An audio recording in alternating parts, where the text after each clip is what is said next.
ఆంధ్రప్రదేశ్ లో మనం ప్రారంభించిన పరిపాలన ఓ స్వర్ణ యుగానికి దారి తీస్తోంది. ప్రతి కుటుంబం కూడా పేదరికం సంఖ్యలను తెంచుకొని వాళ్ళ అడుగులు ముందుకు వేసే పరిస్థితి రావాలన్నది నా కల. అలా చెయ్యాలన్నది నా లక్ష్యం.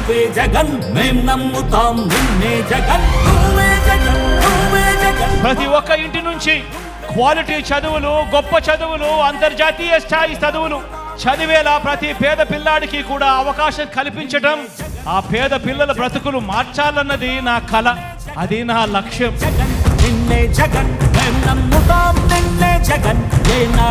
ప్రతి అక్క చెల్లెమ్మ తన కాళ్ళ మీద తాను నిలబడేట్టుగా ఆ అక్క చెల్లెమ్మ ముఖాన ఎప్పుడు చిరునవ్వులే ఉండాలన్నది నా కల. అది నా లక్ష్యం.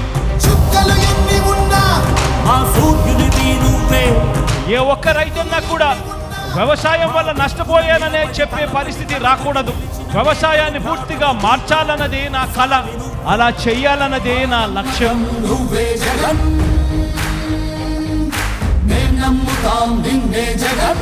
ఇక ఏ ఎస్సీ, ఇక ఏ ఎస్టీ, ఇక ఏ బీసీ, ఇక ఏ మైనారిటీ పేదరికం వల్ల ఎదగలేకపోయాడు అనే పరిస్థితి ఉండకూడదు. అలా చేయగలిగితేనే వారి ప్రపంచం మారుతుంది. అలా మార్చాలన్నది మీ బిడ్డ కళ, మీ బిడ్డ సంకల్పం.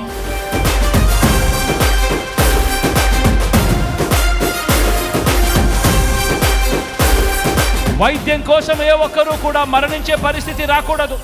వైద్యం కోసం ఏ ఒక్కరూ కూడా ఆస్తులు అమ్ముకునే పరిస్థితి రాకూడదు. అలా చేయాలన్నదే నా కళ. ఆ దిశగా అడుగులు వేసేదే నా లక్ష్యం.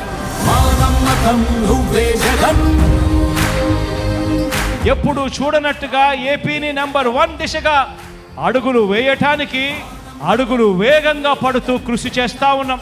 అద్భుత ఫలితాలు ఇచ్చేలా అడుగులు వేయాలన్నది వేస్తా ఉన్నది. ఈ ప్రయాణం మధ్యలో ఉన్నది.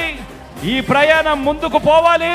పేదవాడి భవిష్యత్ మారే పరిస్థితి రావాలి అన్నదే నా కల.